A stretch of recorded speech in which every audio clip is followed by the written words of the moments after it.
7월 28일 새벽예배 말씀 함께 나누시겠습니다.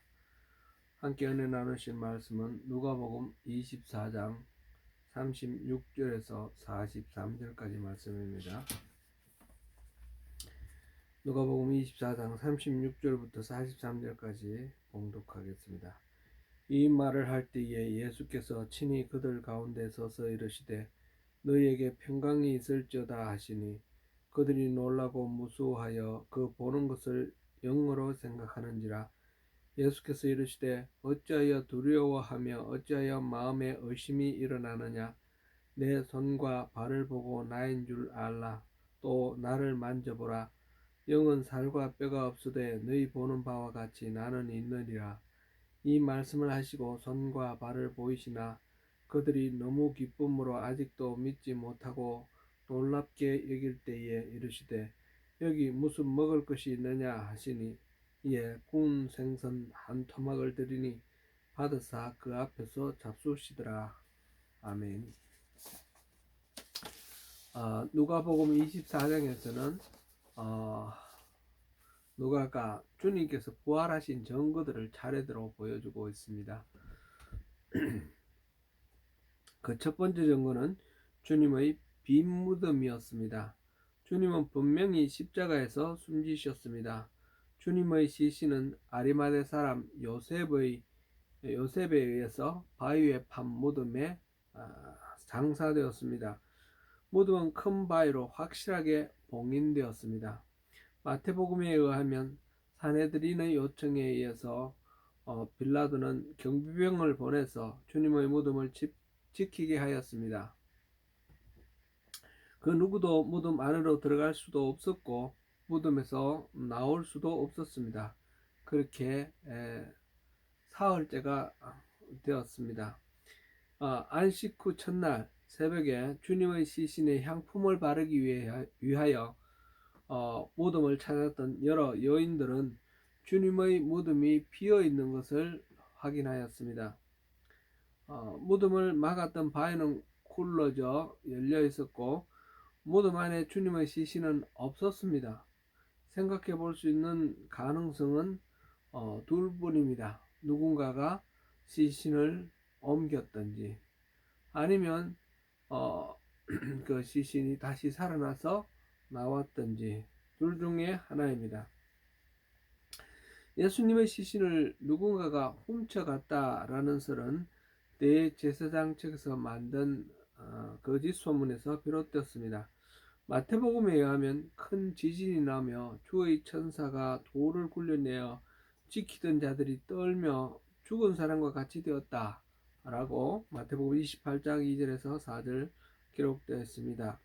이 사실에 대한 보고를 받은 대제사장은 예수의 제자들이 시신을 훔쳐갔다고 소문을 퍼뜨리도록 사주하였습니다. 마태복음 28장 11절에서 15절 말씀 내용입니다. 사실 경비병이 보초를 쓰고 있는데 시신을 훔친다는 게 가능하지도 않을 뿐더러 만일 그게 사실이었으면 대제사장이 소문만 내고 있을 수는 없을 것입니다. 틀림없이 역시 군대를 동원하여 대대적인 수색을 벌이고 그 훔쳐간 시신을 도로 찾았을 것입니다. 그런 일은 전혀 없었습니다. 당장은 조치를 하지 않았을 수도 있겠지만 이후에 예수의 부활을 증거하는 제자들의 그 활발한 활동 그것이 전개되는 것을 봤으면 아무래도 그냥 지나갈 수는 없었겠죠. 그러나 그렇게 하지도 않았고 할 필요도 없었던 것은 그 자체가 거짓으로 자기들이 만들어낸 소문이라는 것을 자기 스스로 알고 있었기 때문입니다. 그렇다면 빈 무덤의 논리적 결론은 주님께서 실제로 부활하셨다라는 결론을 내릴 수밖에 없습니다.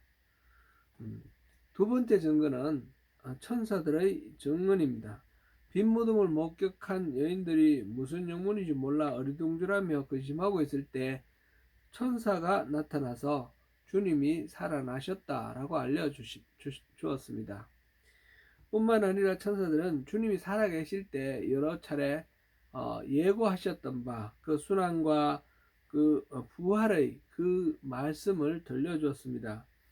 주님은 갈릴리에 계실 때부터 그런 말씀을 여러 차례 하셨습니다.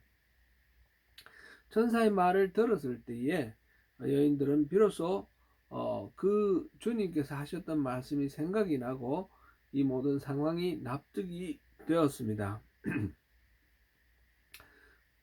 그러나 그 자리에서 천사의 설명을 듣지 못한 사람들은 여전히 믿지를 못합니다. 그저 여인들이 지어낸 이야기거나 헛된 소리라고 생각합니다. 세 번째 증거는 부활하신 주님을 만나는 개인적인 체험이었습니다. 엠마오로 가는 길에서 부활하신 주님을 만난 글로바와 또 한 명의 친구는 빈 무덤에 대한 여인들의 이야기를 들었던 사람들입니다. 그러나 그들은 그것을 믿지 않았습니다. 그리고는 실망하여 엠마오로 돌아가던 길에 예수님이 동행하시면서 그들과 대화를 나누어 주셨습니다. 길에서 그리스도에 관련된 성경 말씀을 배울 때 그들의 마음은 뜨거웠습니다.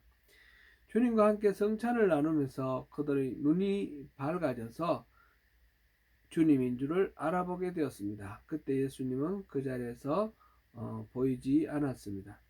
그들이 부활하신 주님을 만났다는 사실을 착각한 즉시 예루살렘으로 달려가 제자들에게 알렸습니다. 개인적인 부활 체험은 빈 무덤이나 천사들의 증언보다는 훨씬 진전된 증거라고 할 수 있습니다. 그러나 개인적인 체험은 어디까지나 주관적인 체험이어서 객관적으로 증명할 수는 없다는 단점이 있습니다. 그래서 네 번째 증거로 예수님은 제자들이 모여 있을 때에 나타나셔서 부활의 확실한 증거를 보여주셨습니다. 그때 예수님은 제자들이 유령인가 영인가 생각하는 것을 아시고 몸으로 부활하신 것을 보여주셨습니다. 영의 부활이 아니라 몸의 부활이라는 사실을 알려주셨습니다. 손발을 만져보라 하셨고 영은 그런 것이 없는데 나는 살과 뼈가 있다 하셨습니다. 손바닥에 못자국이 있었으며 옆구리에 창자국이 있었습니다. 유령이 아니라 예수님이신 것을 확인시켜 주셨습니다. 예수님이 부활하여 보여주신 몸은 우리가 영원히 하나님과 함께 더불어 살게 되는 영생의 그 삶을 살 때 입을 몸입니다. 예수님께서 재림하실 때 나팔 소리와 함께 잠자던 자도 깨어나고 살아있던 자도 다시 변화를 받는데 그때 더 이상 썩지 않을 몸, 죽지 않을 몸으로 부활할 것입니다. 고린도전서 15장 고린도전서 15장 50절에서 53절을 같이 보시겠습니다. 형제들아 내가 이것을 말하노니 혈과 육은 하나님 나라를 이어받을 수 없고 또한 썩는 것은 썩지 아니한 것을 유업으로 받지 못하느니라. 보라 내가 너희에게 비밀을 말하노니 우리가 다 잠잘 것이 아니요 마지막 나팔에 순식간에 호련히 다 변화되리니 나팔 소리가 나매 죽은 자들이 썩지 아니할 것으로 다시 살아나고 우리도 변화되리라. 이 썩을 것이 반드시 썩지 아니할 것을 입겠고 이 죽을 것이 죽지 아니함을 입으리로다. 아멘. 이것이 바로 모든 잠자는 자들의 첫 열매가 되신 예수님께서 제자들에게 미리 보여주신 부활의 몸이요 장차 주님이 재림하실 때에 우리 모두가 경험하게 될 부활의 몸에 대한 설명입니다. 손과 발을 직접 만져보고 주님의 부활이 몸의 부활이라는 것을 확인하라고 하셨지만 제자들은 그래도 완전히 믿는 상태에 도달하지는 못했습니다. 주님께서는 무슨 먹을 것이 있느냐라고 하시고 이에 구운 생선 한 토막을 드리니 그것을 받아 그 앞에서 잡수셨습니다. 어, 그러나 이 모든 일에도 불구하고 제자들이 주님의 부활을 실감하기까지는 상당한 시간이 소요되었습니다. 만일 이날 제자들이 주님의 부활을 확신했더라면 그 시간 당장에 길거리로 나가서 주님의 부활을 증언하였을 것입니다. 그러나 제자들이 그러지 않은 것을 보면 아직까지도 뭔가 부족함이 있었다는 것을 알 수 있습니다. 실제로 그런 일이 일어난 것은 오순절 성령 강림 사건 이후의 일입니다. 그때까지 그들은 주님의 부활과 그 의미에 대해서 탐구하는 시간이 필요했습니다. 그리고 마침내 부활을 확신하게 된 제자들은 죽음을 두려워하지 않고 담대히 주님의 부활과 복음을 전가하기 시작했습니다. 사랑하는 성도 여러분, 부활의 확신을 가지고 매일매일 승리하며 살아가시는 저와 여러분 되시기를 축원합니다.